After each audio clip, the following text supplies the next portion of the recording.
Welcome, people. I have an interesting guest with me today, and we will be covering over his ingeniusable mod creation, which is honestly one of my favorite mods for any game you can fucking think of, and that is BTA3062. And I will say that I have Bloodydoves here with me. Say hello, Dubs. Hello, good to meet you. Hello. Good. Good upon the morrow, good sir. Yes, yes. Now, okay, so I wanted to ask you some questions because I like asking questions of people that I think are pretty interesting. And first of all, how'd you get into BattleTech? How'd that come into your little purview there? So I started playing BattleTech in the early 2010s. Oh, However, my initial exposure to it was in 2009, the day before Christmas. oh, I was living in Dallas, Texas at the time, and I was moving, and a friend of mine flew down to help me out by helping me pack all my stuff and driving in a U-Haul from Texas back to Ohio, where I currently live and where I oh, used to live before I went to college. mm, And it was a long drive. If you've ever done that drive is about 16 hours or so. yeah. It's a long road trip, especially in a slow, fat U-Haul. And we didn't have much to talk about. He was into BattleTech since he was a kid. I don't know Oh, how he got into it, but we had to talk about something because we did it all in one stretch. We didn't stop for the night because we were both skins broke. yeah. And so I talked about Star Trek and Star Wars, and he talked about BattleTech. And then a few years later, he convinced me to give the game a try. And I sort of picked it up there, and I probably started playing in 2012, something like that. Nice. And then I've sort of been into it ever since. Cool, cool. Speaking of long drives, when I was knee high to a grasshopper, my family drove, and I was eight, 6, 8, around there. We drove from Charleston, South Carolina to California, of all places. Hmm. And I Hmm. lived in California until a couple of years back, where I finally moved out of that accursed land. And now I am in the land of freedom and corn and the occasional what's that place called we get pizza from? Casey's. And the occasional Casey's. So yeah. But other than that, okay, next question. Yeah, yeah, don't forget the ranch. Jeez. Oh god, there's ranchers everywhere here. Like it's kind of nuts. Oh, the dressing. Yeah, no. Yeah, yeah, that too. Yeah. I'm trying not to, woman. Hold on, I'm trying to find. I had my other questions written down. Where can I? Oh, there you are. I could not see anything. Okay, so and I think my next question. How'd you get into making mods? Why mods specifically? So I got into making mods. So BattleTech came out in 2018. Yeah. However, before it came out, there was a private beta Mm, for backers of the Kickstarter that helped fund the game. mm, I was a part of that beta, and I actually still have access to it. I saved the files for it, and I actually still fire it up once every few years to look at it and see where things have come from. yeah. But in the beta, there were several people making mods, Mm, including there's a man named Solhama Joe. Solhama Joe is no longer really part of the community. He's moved on to other things. He has a very busy personal life. mm, But Solhama Joe was notable because he was the first person to import a new mech model into the game, and he did it during the beta. He did oh, three. He wow. did the Warhammer, he did the Rifleman, he did the Flea.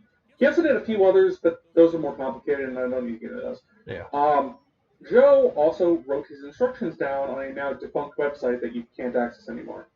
And I found his instructions, and I decided, I'd like to try this. And so I spent a month right when the game came out importing a mech. And now back then it was a lot more complicated, and it was frankly a shit show. And Mm, I don't recommend it. The process was horrible. It was extremely time consuming and very difficult. But I did import a mech. I imported the Annihilator. mm, I still have the original Annihilator, and it is not very good. I think it took me 121 iterations to get jeez. correct, and even then, it wasn't good, and it wasn't textured at all. It had terrible texturing, so it looked awful, but it did work. It was the Annihilator. It did work. It did have weapon models. Mm, And I was the second person to import mechs into BattleTech. And actually, that's where I got my start. I ended up doing a number of models imported from MechWar Online. I think I did 12, 15, 20, something like that, somewhere in that range, so 15, 20. Wow. From there, I ended up, I was streaming on Twitch at the time, still do, and I was streaming, with modded content, and I kind of had my own little mod list made up of mods that people had, put onto the BattleTech Nexus, and, that community members had made and shared with me. And I had my own little mod pack, and I had a little link below my stream channel, beneath my channel on my channel page, so it took you to a MediaFire page where you could download my mod list, because people kept asking me for it. Yeah. So I just had it available, and eventually a community member by the name of Cargo Broom, who's one of the admins for Rotetech, Cargo basically said, dude, you need to just release this. People would like to play with it.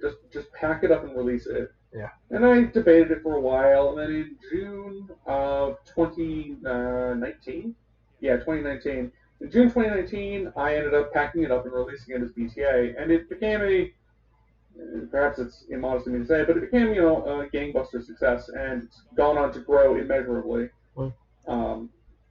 But yeah, it's been almost 3 years now. It'll be 3 years in June. Nice. I think the 24th, I think. Yeah. So, I mean, how I got into it was very simple. I wanted to play with an Annihilator. Yeah. No one else was doing modeling. No one else was bringing mechs in, and I really wanted to play with an Annihilator. So I just figured it out. I wasn't employed at the time. I had a lot of time to myself. I had nothing but time on my hands, and I said, fuck it, I'm just gonna do it. Yeah. It was really hard. It was really dumb. It was not a good time, but I did do it. I did a couple more after. I did a number more after that, and then from there it sort of just snowballed. Now here I am. I make my living doing it. Yeah. It's crazy how I think the expression is the biggest damnedest tree was once a tiny fucking seed. Yeah.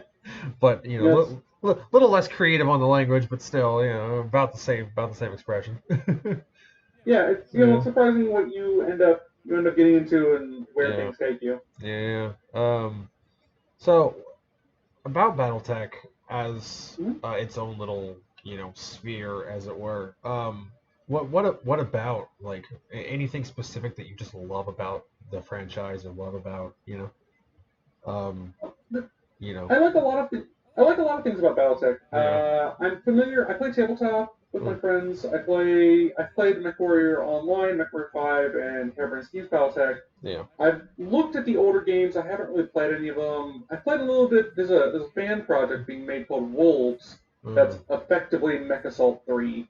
It's not really. They can't call it Mech Assault 3, but it's Mech Assault. Okay. Which is a series for the old Xbox, in case you're not familiar. Yeah. Very arcadey, but a lot of fun. If you haven't checked them out, check out Wolves. They're cool. Right. They're a cool group, making a cool game. Anyway, I like a lot of the modern games. I have my problems with some of them, but I like the franchise because the franchise has it's a little more grounded in some ways than other sci-fi franchises that are, Star Wars has space magic. Okay, Star Wars is space magic. It's magicians in space with laser swords. Yeah. Like, that's cool, and I like that. But it's not, it's not very grounded. It's not very sensible. BattleTech asks you to accept a couple of basic things. One, that mechs are cool and exist. Yeah. And two, that there's interstellar travel. Yeah. And beyond that, BattleTech is largely a story about normal humans in space. Yeah. Dicking about with each other. People, being normal shitty people in space, and I like that. Yeah. It's kind of I'm not gonna call it super realistic because it's obviously not, but it's it's a little more grounded and a little more reasonable, which is nice. The other thing I like about BattleTech, which is very unique to BattleTech, is that BattleTech has about 35 or 36 years of just straight history to it. Yeah. Where it's kind of an unbroken chain of history, and it's never really been rebooted. It's never been really fully retconned. It's the story of BattleTech has been a continuous, unbroken story for 30 plus years, and that's something a lot of sci-fi franchises can't really say. Other franchises go back and they reboot things, they retcon things, they change stuff to suit their current needs, and BattleTech just sort of doesn't do that, which I really like. They don't do it to the point that they have the art for, like, let's talk about the Marauder. The old Unseen Marauder art, canonically in setting, the Marauder 3R looks like the old Glog pod that the original art looks like, and they changed it because for legal reasons. But the actual variants came out later that were canonically looked different because in universe they were made to look different. Yeah. Which is something I like. I mean, I like that you could, if you wanted to be really, really accurate, you could say this Marauder and that Marauder look different because of when they were produced. And there's an out-of-universe story to explain it, and there's an in-universe story to explain it. And I like that kind of unbroken continuity. It's something that's unique to BattleTech, and I really enjoy. Yeah. One thing I love is that I forget what mech it was, but it was the precursor to the Marauder. How if you shot it in the dick, the pilot ejected. It was not a precursor to the Marauder. It was the Mauler. Yeah, Mauler. It was the precursor to the Mauler, the Daikyu. Yeah, the Daikyu. Yeah, the linesman, the Daikyu, and the Mauler. Do you know why that is? Do you know why that was the case? It's because of the toy, the toy in the 80s. Because of the toy. And on top of that, they also retconned it, or not really retconned, but they put that into the series as well, the series in the early 90s. They put that in there because, The toy actually comes from that animated show. The animated show had that happen in one scene where he got hit in the crotch and the pilot ejected, and then they made the toy based on that show, based on the cartoon. Yeah. And then they went back and they added in the Damien, the Daikyu, I think the Daikyu? Yeah. I don't remember which one it is. But they added back the linesman and the Daikyu to explain why the Mauler existed and why those mechs, the previous mechs, failed. And they wrote in that story as canon, which is pretty cool. Which is hilarious. When I first learned about that, I died laughing for several hours. I'm not gonna lie. I love the Mauler. Really cool. I love the Mauler. Mauler's just an awesome fucking LRM boat. Like it, Maulers alright. Yeah. Although that being said, and I should be able to send you a copy. It's all legal, free, nothing to worry about. But of MechWarrior 4 Mercenaries. I have access to MechWarrior 4. I simply haven't got around to setting up and playing it. Gotcha. MechWarriors 1 through 4 are all freeware at this point. Yeah, that's true. But because they're so old. Yeah, and honestly, my big issue with Piranha is they're trying to make it, and this is what I've noticed. They're trying to make BattleTech fair and balanced, and like for example, in 5. You could shoot a dude in the dome all day, every day, and it not kill him because they put in this RNG specifically with headshots. They changed the hitboxes for headshots. But I mean, in modern MechWarrior, they have to do that because players have such good accuracy that otherwise it'd be too easy to headcap people. MechWarrior Online it makes a lot of sense because it's a PvP experience. They gotta play with the hitboxes. True, yeah. I understand it a bit more for online just because, again, you are doing a PvP competitive thing, so I get it, that being more fair and balanced. But when it's the single player kind of, that should... Because what makes BattleTech fun, at least in my opinion, is that, a urban mech, which is a fucking trash can, can kill an Atlas if it hits it in the right spot. Which is true to how actual combat works. Freaky random shit happens all the time. And I mean, I'm saying that from experience because I've done a lot of martial arts training and all that stuff when I was younger. And including stabs, swords, that kind of stuff. And, I mean, swinging a weapon, if you control it enough and you channel it hard enough, you can do some interesting things with that in and of itself. And that's just melee combat. That's not including giant fuck-off cannons and shit. You know what I mean? So, but, with BattleTech, it's not supposed to be super balanced because that's what makes it fun. Like the tabletop, right? There is balancing and there is some of that stuff, but it's not... It's unfair in both directions, you know what I mean? And that's what makes it balanced, is because it's unfair for both them and for me, because one shot to the face and we're fucked. BattleTech on the table is a very different beast than the video game. Yeah, BattleTech's tabletop experience is inherently unbalanced, and I'm fine with it because it's not meant to be a balanced game like, say, Warhammer 40,000. Yeah. Warhammer 40,000 is, meant to be PvP pickup games or tournament games where you bring your own lists, and they have to be some amount of balance against each other. Now, whether or not GW, manages to balance 40K is a whole other conversation we're not going to get into, and probably they're not very good at it. But the idea holds because it's supposed to be a balanced experience. Battletech is not like that. Battletech is a historical simulationist war game. It's not really meant for, tournament skirmish play. It's really meant for scenario play, which, has objectives and, terrain modifiers and all other sorts of things that are meant to kind of enhance or change the experience.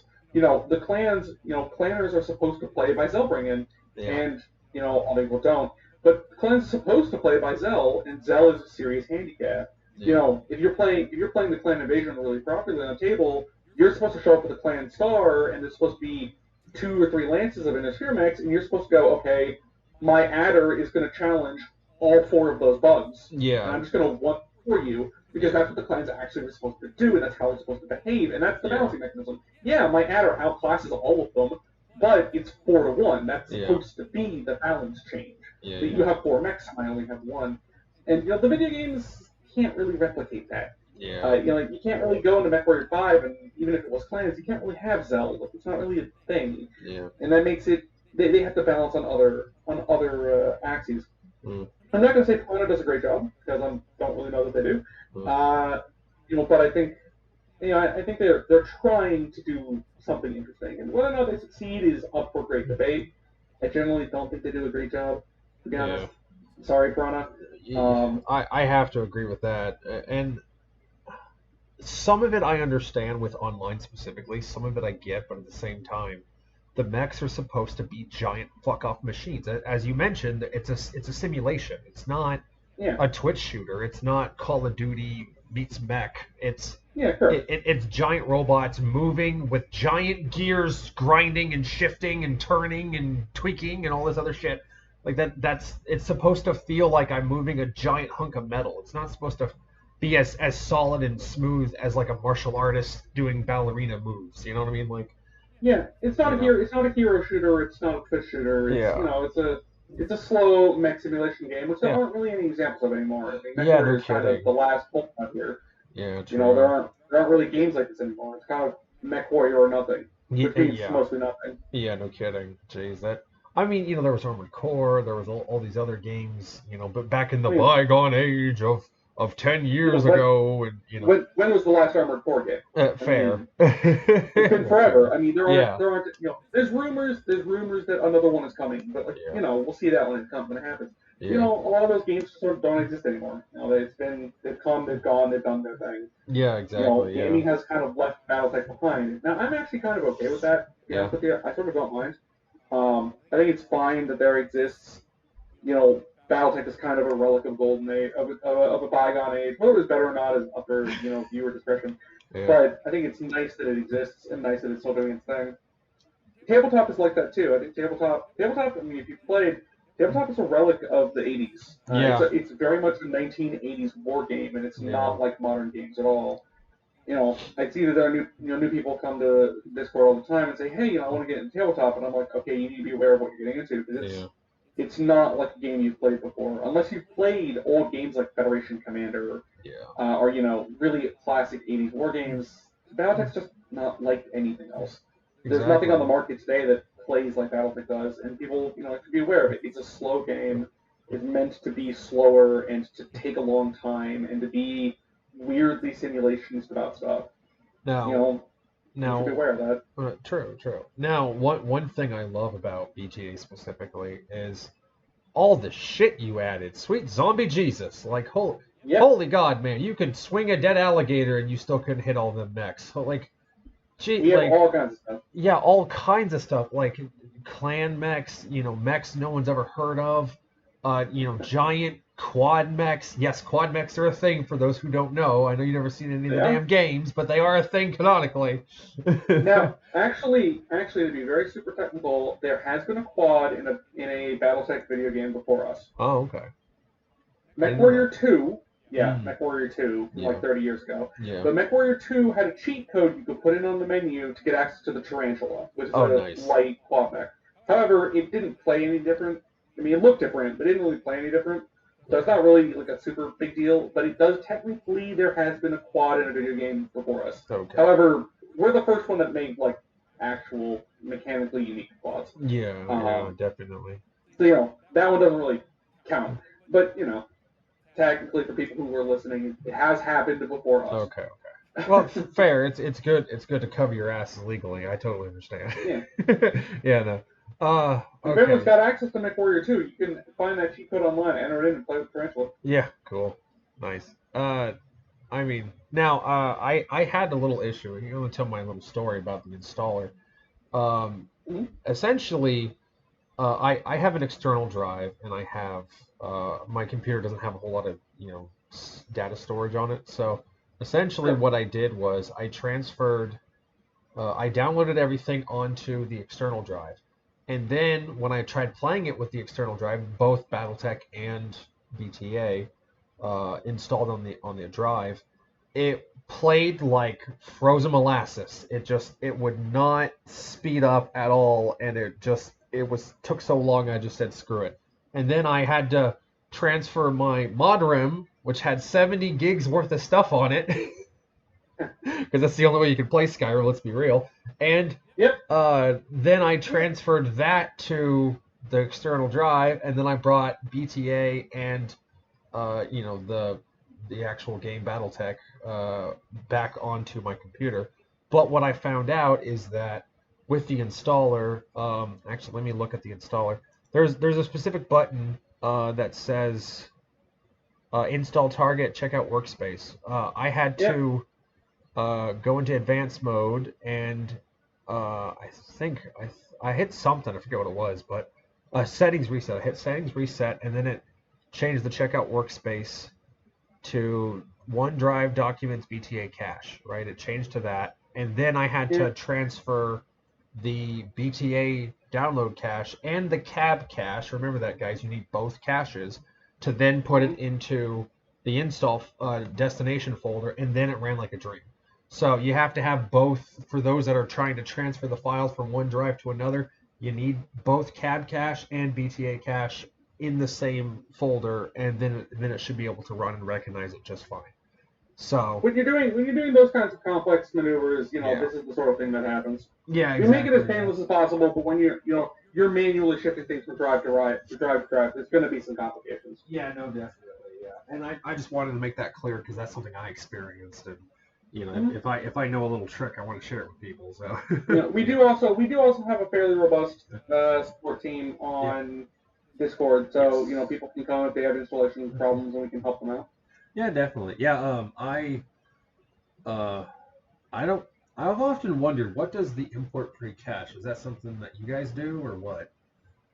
So the pre-cache, import pre-cache is for people who have trouble. So the way the installer works is the installer connects to to BTA's actual home online, which is called GitHub. It's an online software repository. Yeah. We use GitHub to track changes and make changes to multiple branches of BTA as we're working on it. Okay. However, because what's happening is the installer is connecting to an outside source, there are some people with weaker internet connections who can't sustain that connection consistently long enough for the download to complete. Okay. Because of that, what we've done is, the way the installer works is if you lose connection while the installer is active, it will break the installation and you'll have to start from scratch. Yeah. This is bad for people with inconsistent internet connections. Yeah. So what we've done is we've created what's called the pre-cache. The pre-cache is BTA packaged up into a single download that does not go through the installer. And what we can do is we can give you a direct link to the pre-cache, and you can download it on your own through your browser. And the way that works is because it's through your browser, you can pause it like any normal download in your browser. So if you have a weaker internet connection, you can download that way. You can come to us and say, hey, I can't use the installer, it's failing too often. We can go, okay, here's the pre-cache, download this in your browser, and if your internet cycles, just pause it, and it will resume it when your internet's good. Yeah. And you can download it that way. And then once you have it on your machine, you can open the installer, hit import, and you can import the free cache to kind of skip a lot of the downloading. Yeah. That's actually something. It's a tool to help people download things more cleanly. Gotcha. That's actually something I had kind of an issue with when I was downloading it the last time. I downloaded it when you were doing the Elder Scrolls joke that you put in there, which was great, by the way. Yep. That was hilarious.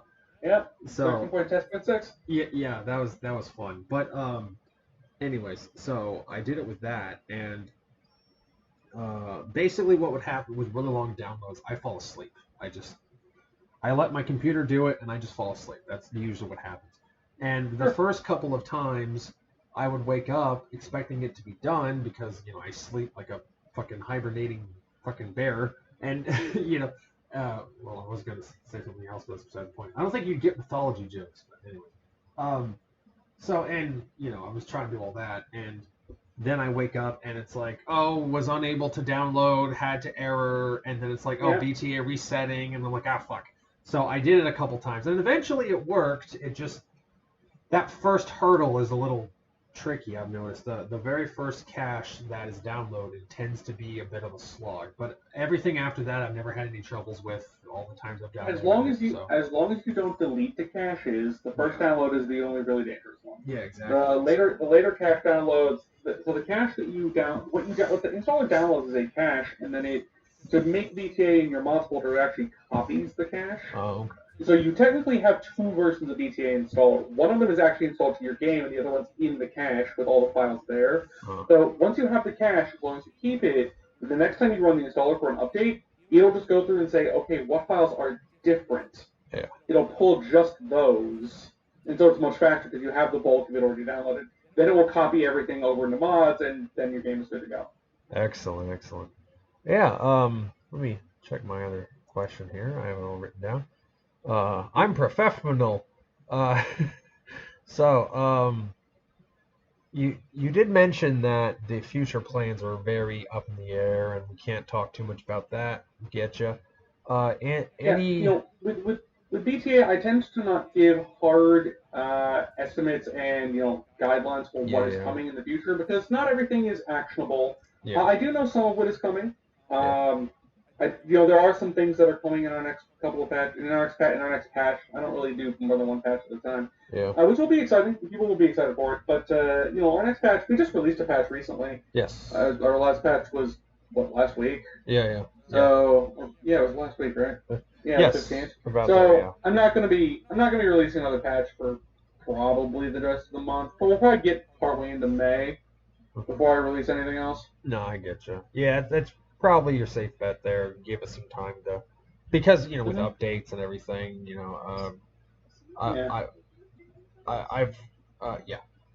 I've noticed that with mods and everything, whenever there's a mod update or the game gets updated, it just fucks everything up and you have to reset everything, especially with Skyrim. Good God, man. It's 10 years old. Quit updating it. Ah! Anyways, so I actually am playing Skyrim on stream tonight, and I understand the pen. Yes. And what's funny is that when I was playing Skyrim on my actual computer, I was really trying to get, a little quick aside, I was really trying to get the smithing and enchantment, like the one that actually helps with crafting and shit, and I could not find the fucking thing, and then I finally found it, and then I'm like, oh, I want to play Battletech now for the next 300 years, so I'm just going to transfer this. So on Skyrim, I finally got what I needed to make the role-playing file I wanted to make, and then I'm like, I just want to play Battletech now. Fuck it. Like, the thing is, Skyrim's been around for 10 years. It'll be around for plenty long time. Yeah, so no it'll kidding. Be there when you're ready. Yeah, that's true. That's true. So, but it's just comical because I need to get a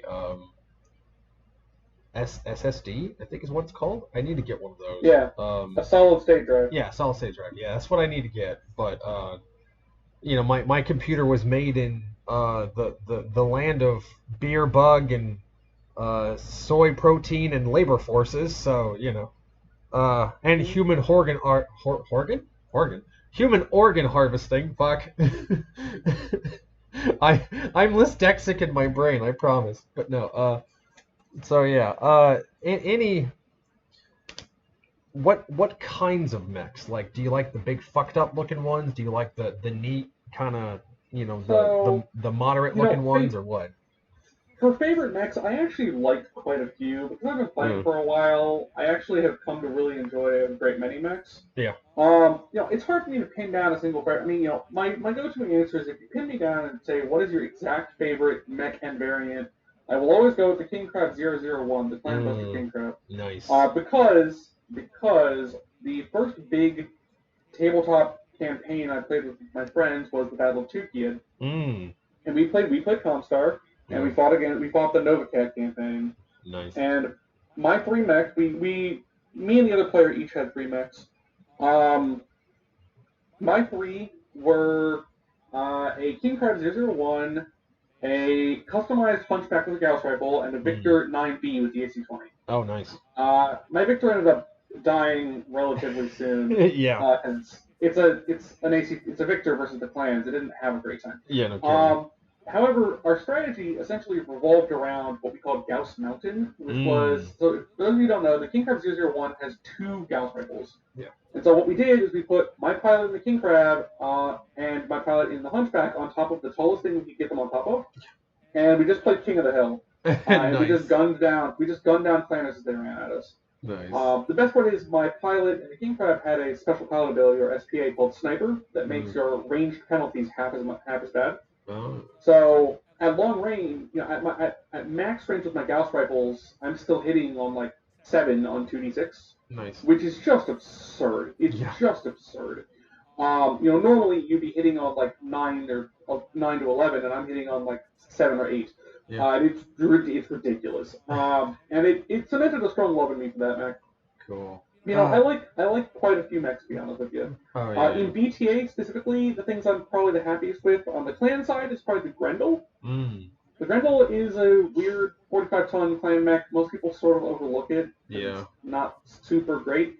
However, I had a great experience at Gen Con, a major gaming convention in Indianapolis, some years ago, where I was driving a Grendel D, and it comes with an ERPC. That's all you really need to know. Nice. And I was playing what's called the Grand Melee, one of the big tournaments they have at Gen Con. And in the Grand Melee, basically, there's like 20 players. Everyone has one mech. Yeah. And it's a complete total free-for-all until everyone's dead, except for one guy. Nice. And it was the first time I played the Grand Melee, and I actually won. Nice.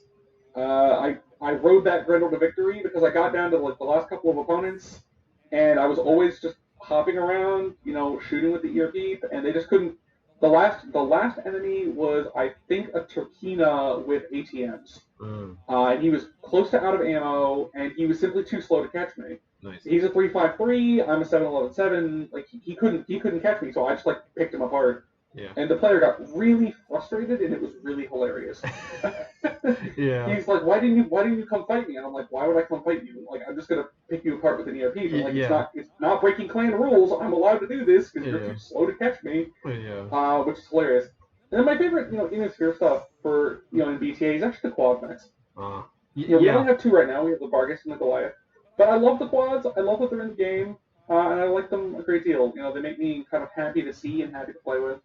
They're ultimately, honestly, neither mech is particularly great. Yeah. But I like them both a great deal, so happy that we have them. Yes. I did get I think it was a Vargas in when I had my Steiner loyalist profile. I'm a big role playing kind of guy, so what I do is I'll make a file that's a loyalist to one faction, and then I'll just run that through the ringer, and then do the next one that's loyal to the next faction. And I try to use as much of that faction's mechs as I can.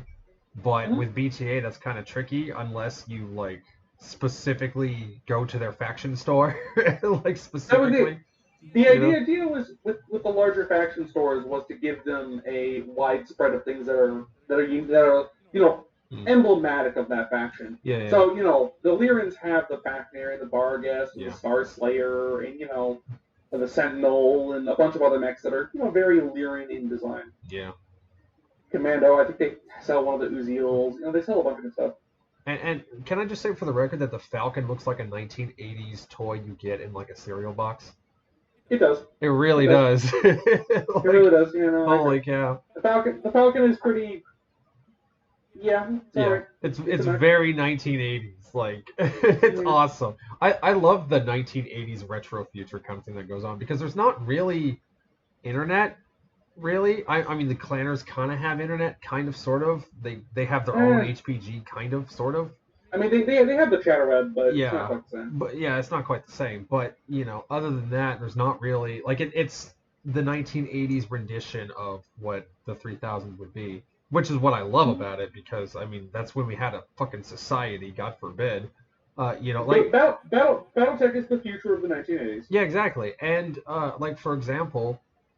And in a lot of lore that you see with BattleTech, they're still playing pinball machines. They're still playing arcades. There's still there's still arcades and shit. Like that has never gone away. They never evolved from arcades to home consoles. Well, they kind of have, but not really. Like they kind of have like their rendition of like the Atari kind of sort of, but that's really fucking it. Other than that, it's very the 80s idea of what we'd be in the future. If you go look at the really classic art for Battletech, it's very much the future of the 1980s. Yeah. Because it was made in, Battletech came out in what, 83, 84? Yeah, early I think 82 or 83. Yeah. Somewhere in there. A lot of the foundational information about the setting was made in the 80s with 80s sensibilities. Yeah. Which, for better or worse, is how it is. But, I like it. I think it looks nice. The Battletech has a kind of unique old aesthetic to it that I appreciate. No, I agree with that. I mean, God, I think the 80s was the last time we actually had a society. That's the sad part. That's the sad part. I'm not qualified to comment on the state of society. Yeah, no, fair. I don't want to go too much down that rabbit hole because I want this to be as much like. I'll go down it. Yeah, my wife, on the other hand, she'll grab a cat of nine tails and a giant wolf and go, here we go. So, anyways, we're pagan, by the way, but that's beside the point. Yeah, that was a little that's joke fine. there. That's fine. I don't mind. Yeah. That's beside the point. Yeah, Continue. no, Don't go off on a tangent. Yeah, that's all you need to know about why I think society has gone downhill is because I'm ancient. So, but I've got this running gag in one of my discords that I am a warlock from the year 893, and I'm just astonished at what the hell happened to the world since 893. then. I thought that was 5000 BC. Whatever. It doesn't matter. It was still there back in the day, So, because I go by warlock on one of my other chats that I do. So. That's fun. Yeah. And it actually, I'll tell that little story. Why not? This is a true story, by the way. When I was in high school, I was kind of the quiet loner goth kid, as you would expect, someone being 6'10", and the only thing they can afford is black pants, and there you go. So that's essentially how I was created. And so I was very tall, very lanky, very skinny, and just kind of moody and melancholic. And we had this, I was in drama class. We had this substitute, and we were watching this video about Commedia dell'arte. Okay. I was learning about it. I thought it was interesting. And the funny thing is that this, he turns off the TV. It's one of those old 80s slider roller TVs. This was in like 2010 or whatever. But, and he turns it off. He starts talking, and the TV turns back on. And it's the big staticky boom sound and everything, and everyone freaks out. And they start over dramatizing it, examining it and everything. And I chuckle. I laugh to myself because they're all being goddamn ridiculous, right? So I laughed to myself, and that was it. The next day, I was called into the assistant principal's office, and I said, okay, so what's going on? Did I do something? And she's like, you need to confess to what you did or I'm suspending you. Okay. And I'm like, what do you mean what I did? I didn't do anything. And I'm not kidding. She said, you used demon magic to turn on a television. Oh boy. That was the crime I was accused of. And that's a little odd.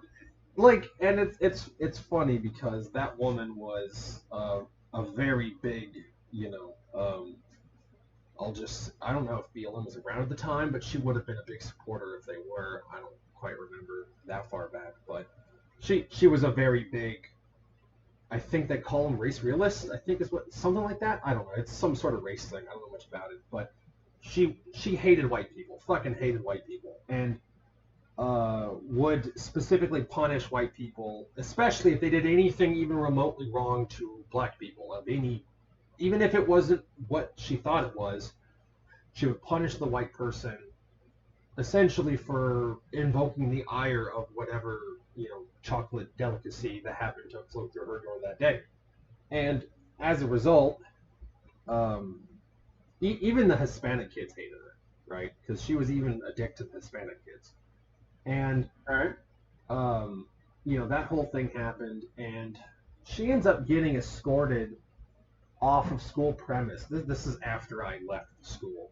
She gets escorted off of school premises by police because they basically found out about my case that I was accused of demon magic, and that was actually something I was technically suspended for because I'm not going to put up with tyrants.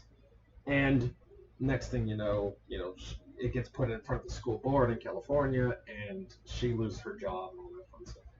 And it's funny because a friend of mine in one of my other chats said it's kind of funny when whites are racist to blacks. It's very much, oh, you're not intelligent or you're violent, but when blacks are racist to whites, it's you're a goddamn warlock, right? Like.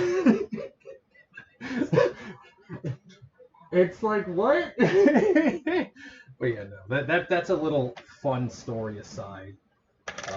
That'll be all the real world we're going to get into today. Don't worry, people. Fair enough. 1994. Yeah, that's a nice looking. That's a spit shine quarter. Okay, I got to check it. Okay, hold on. Yes. Here you go. There you go. Yes, dear. Yes, dear. I gotta drink more water because apparently I'm made of this stuff for some reason. I don't know why, but water is good for you, man. I have some here in my desk. Okay. Yeah, exactly. See, yeah. now the guy that does your favorite mod is water. Now, can you start drinking it? Yes, dear. You have persuaded me into the aquatics. Yes. Like, okay, are there? Okay, I know in BattleTech there's like submarine vehicles and things of that nature. Are there any water mechs by chance? Do you know any of those? Yeah, there are a few. There's actually a unique underwater jump jet called the UMU, the Underwater Maneuvering Unit. Oh. There are only a couple of mechs. I think I can really only think of one that's specifically designed for underwater combat. It's called the Aqua Glidis. It's a Solaris 7 design. Comes with a taser and a mech flail. Nice. It's actually incredibly garbage. Yeah. I like it, but it is incredibly garbage. Yeah, it's aquatic. It's gotta be garbage. There are some other, like, says the big place you usually see aquatic mechs is Omnimex. Oh, okay. Omnimex can be refit to use aquatic gear like UMUs pretty easily, and there are some canon configs of Omnimex that are underwater focused. Okay. Yeah, that makes sense. I'm still learning. Like I've got a good chunk of the way into the lore of this stuff, but there's so much to learn. Oh wow, it's like some other fantasy that totally ripped off BattleTech, or totally not, maybe sort of. Anyways, moving on. But no, that was a callback. That's what that was. Shut up. Yeah, no. Pisces, water hate and Pisces. Water hate and Pisces. Yeah, no. I only hate it because it burns my skin. No, It does not. I am warlock. Curse you, wench wife. But no, yeah, well, yeah, no, woman, don't start me now. Okay. I'll start if I damn ugly. You see the sassiness I have to deal with? Seems like. Yeah. Okay. I'm trying to think. For those who don't know, I'm currently doing a Karitan Sama Wiaburu loyalist playthrough and I recently got the Roughneck. And I just like the Roughneck. Yeah, and I just got the Black Python for like the second time because I had the Black Python in my Steiner Loyalist playthrough, and Yeah, Black Python is also a really good mech. Black yeah, Python is really good. yeah, and I will say I like that it has like the nose cone of like an old timey spacecraft, and then it's just like a mech attached to a spacecraft. Like it's amazing with a shit ton of lasers. Yeah, no. I like the mech. It's a quality design. Yeah, definitely. Okay. Weapons. Looking at this, trying to think what we should cover over. No, it's fine. Special notes. Okay. I'm actually. I will say this for early playthroughs. A nice little thing to do is get the Ballista SPG, the tank. The Ballista's good, yeah. Yeah, because I mean, if you can rain fire from on high, although I will say this, I think you've added this recently, where if you don't destroy any buildings in an urban playthrough, you get bonus cash. Correct. Collateral And damage was added with 13.0. yeah, and honestly, like the amount of bonus cash I got for not wreaking havoc, and before then I would just lay waste to an entire city and not give a shit. And just like just lay waste with artillery and salvos and missiles and all this other shit. And now that it's like, oh hey, there's an incentive to not wreck the homes of like all these destitute people who now have to go off into the periphery and turn tricks for a living, right? Instead of that, it's just, hey, don't wreck things and you get bonus rewards, and I've been enjoying that as a sense of role playing in terms of that. So yeah, collateral damage is good for that. I actually am pretty pleased with collateral damage. I think it's actually a pretty good mod. People complained a lot, but people complain about everything, so I'm not that worried about it. Yeah, I'll say this. At first, I was a little confused as to some of the reeling back a little bit, but seeing your explanations, especially your explanation about we talked about this a little before the show, your explanation on how, the mid game is really the focal point, because that's like it's a good bit of both. You have enough stuff where you can be creative and make some interesting choices, but at the same time, you don't have everything to where you're just King Titan of Death Robot Mountain. So it's not quite stage 3, which is the snowball, where you're just unstoppable and everything just crushes beneath the will of you. But that was our idea with the salvage trains, was to encourage the middle game a bit. Yeah, and I have to say, it definitely works. It definitely works. Because I remember, because I was like, okay, I want a new mech, but I really need a Clan XL engine. Those are really good. So what do I do here? So and it actually kind of made me pick and choose and kind of make, so which is the interesting take with it being 3-12 or 3-15 instead of 4-17, I believe. Because if it was 4-17, then you could pick like one good equipment and then a whole mech, right? So instead of it being just a whole mech allowed in most salvage, at least salvage for the normal salvage, not the generous salvage. Generous salvage you get typically 4-17 typically, so then you can kind of be a little more lax with it. But I will admit I do like the 315, because it's very much okay, do I want a mech or I want an engine? That's kind of the main choices there. So that was the idea, was to encourage those kind of interesting choices. Yeah, and I gotta admit, I think it worked pretty well. But, trying to think what else now. So I'm actually I'm running out of time here, so I probably should wrap it up here, buddy. Yeah. No, all right. Yeah, actually, I think you answered all my questions. So, any kind of tips to the future you wish to say, or anything you wish to add? Not really. Just if you don't mind, I'll do a small plug for where you can find BTA and find me if you're interested. Absolutely. Yeah, sure. So if you're listening and you want to check out Battletech BTA3062, which is my mod for HBS Battletech, you can check it out on www.BTA3062.com. It's our Knowledge Base Wiki. It also hosts the installer for the mod, and has all kinds of information. It also has links to both the Discord server, which is we have a large active Discord server. Yes. We have almost 9,000 people now. Nice. Lots of folks, good, helpful community. Yeah. I'm on there regularly. If you'd like to meet me personally, you can come find me at twitch.tv/Bloodydoves. You can find me on there 5 days a week. I'm there Monday through Thursday, 6:30 p.m. EST to 9:30ish p.m. EST. I'm also there at the same time on Saturdays. So feel free to come on by and visit. Love to meet anyone. So yeah. There you go. It's where you can find me. It's where you can find the mod. Excellent. Yeah, I'm showing the page right now of 3062. So Cool. I was highlighting everything while you were saying it. Cool. Very good. Yeah. All right. I think that'd be it. It was good having you. You take care, good sir. All right. Thank you, Chris. You too. Yeah, no problem. Bye-bye. Bye. Alrighty, that was Bloodydoves. That was nice. Yeah, I tried not to get too, off topic as usual, but I tend to. Let's be real. It's just kind of my thing. But yeah, no. Yeah, I must have told that Demon Magic story like 8 times, like that, or more. Yeah, I tell it all the time.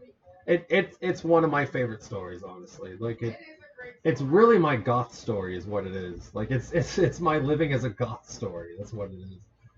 But yeah, no, that was Bloodydoves. And again, guys, check out BTA3062. Honestly, the best mod for Harebrained Schemes Battletech, the 2018 game. It is the absolute best mod. It's way better than Rogue Tech. It adds more stuff. It's not as Dark Soulsian, and I've noticed that a lot of people seem to want to focus on Rogue Tech because look at me, I can do the hard one. But the whole point is having a good time, right? That's the whole point. But at the same time, what Doves and I talked about earlier was that, it's Battletech is supposed to be jury-rigged. It's supposed to be, they have an advantage, but so do we, right? Like, anything can go in any direction, anywhere, anytime. So it makes sense, right? Now, I get why they tried to balance MechWarrior Online, because you kind of have to, right? You have to balance it. But they didn't have to do that in, MechWarrior 5. They didn't have to do that at all. And that was the problem, was that they tried it at 5. But anyways, other than that, I will see you all at do. Let me find my fucking, hold on a moment. Try to find mine. Okay. Yep, about 15 minutes. It's not bad. Yeah. All right. You guys take care and have a good day. Take it easy.